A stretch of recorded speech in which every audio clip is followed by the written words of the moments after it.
எது இருந்தாலும் உனக்காக செய்யறோம், எந்த செய்ய உனக்காக பேசுறோம். அப்படி பேசுறோம் நல்ல நட்பு. அதே மாதிரி நீ பேசணும். விட்டான் என்னுடைய பாவம் தீராம நான் அதிலேயே தான் லோல் பட்டு இருக்கணும்.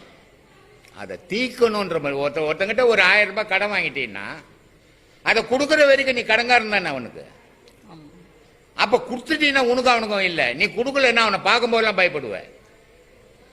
அது மாதிரி நான் செய்த பாவத்தை தீர்க்கிற வரைக்கும் நான் பயந்துதான் ஆகணும், நொந்து வேதனைப்பட்டு தான் ஆகணும். ஆனா நான் தீர்த்துட்டா சுகவாசியா வாழ்வேன். அப்போ நான் செய்த பாவத்தை எந்த உலகத்துல பாவத்தை பண்ணணும் அந்த உலகத்திலேயே புண்ணியத்தை பண்ணு. கடவுளாண்ட போய் புண்ணியம் பண்ணா கடவுள் பைத்தியக்காரன் கிடையாது. நேற்று பிறந்து இன்னைக்கு சாக போற உனக்கே இவ்வளவு அறிவுக்குது, நான் செய்த பாவெல்லாம் கடவுள்கிட்ட ஒப்ப கடவுள் வாங்கிப்பானா? நீ செய்தது உனக்கு தான். இப்ப நீ சொத்து சேர்த்து வச்சேன்னா உன் பிள்ளைங்களுக்கு சொந்தமா, உனக்கு பக்கத்து வீட்டுக்காரனுக்கு சொந்தமா? அப்போ நீ செய்த பாவம் எல்லாம் யாருக்கு சொந்தம்? பிள்ளைங்களுக்கு தான் சொந்தம், பக்கத்து வீட்டுக்காரனுக்கு சொந்தம் இல்லை. இங்க கடவுளுக்கே வேலை இல்லை.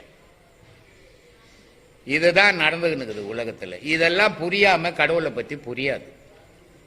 கடவுளை பத்தி புரிஞ்சுக்கணும்னா நீ ரொம்ப நொந்து நூலாகணும். 73 வயசுல இருந்து வந்தாங்க அந்த அம்மா, மலேசியால இருந்து வந்தாங்க.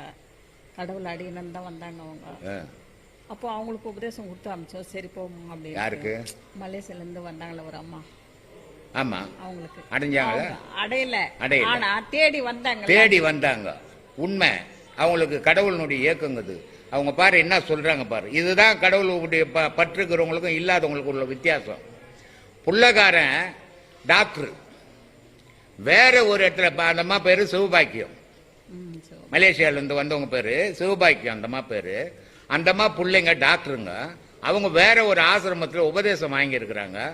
அப்போ அந்த அம்மா சொல்றாங்க, நானும் இந்த ஐயா கிட்ட போய் ஆகணும்ன்றாங்க. பிள்ளைங்க சொல்றாங்க, ஏமா நீ இதை பத்தி தெரிஞ்சுக்க போறேன், நான் இட்டும் போய் விடுறேன்னு. இட்டும் போனா என்ன அவர்கிட்ட இட்டும் போய், இல்லைன்னா எனக்கு எங்கேயுமே வேணாடான்ட்டாங்க. அப்ப கடைசியில் இங்க இட்டுன்னு வந்தாங்க. இங்க வந்து 3 ட்ரிப்பு வந்துட்டாங்க, எல்லா உபதேசமும் வாங்கிட்டாங்க. ஆனா ஓவர் ஏஜ் ஆகி போச்சு. ஆனா நினைவு நின்று போச்சு கடவுள் மேல. கடவுளை அடையல, ஆனா நினைவு கடவுள் மேல நின்று போச்சு. நீ உலகத்து மேல நினைவு வச்சு கடவுளுக்கு உனக்கு எங்க சம்பந்தம்? அவங்க அடைவாங்களா? அடுத்த கண்டிப்பா அடைவாங்க. இதுதான் வழி. இன்னைக்கு நீ ஓடி ஓடி ஓடி சம்பாரிச்சு 1 கோடி சேர்த்து வச்சீங்கன்னா பின்னாடி நீ நிம்மதியா சாப்பிட்டு நிப்ப. இன்னைக்கு ஒண்ணுமே இல்லாத டெய்லி சம்பாதிக்கிறது அழிச்சுக்கினே இருந்தீங்கன்னா பின்னாடி எப்படி சாப்பிடுவ? கை கால் வந்து போச்சுன்னா. இன்னைக்கு சம்பாரிச்சு வச்சுட்டாங்க அவங்க, நாளைக்கு சாப்பிடுவாங்க. நீ சம்பாதிக்கவே இல்லையே, அப்புறம் எப்படி சாப்பிடுவ?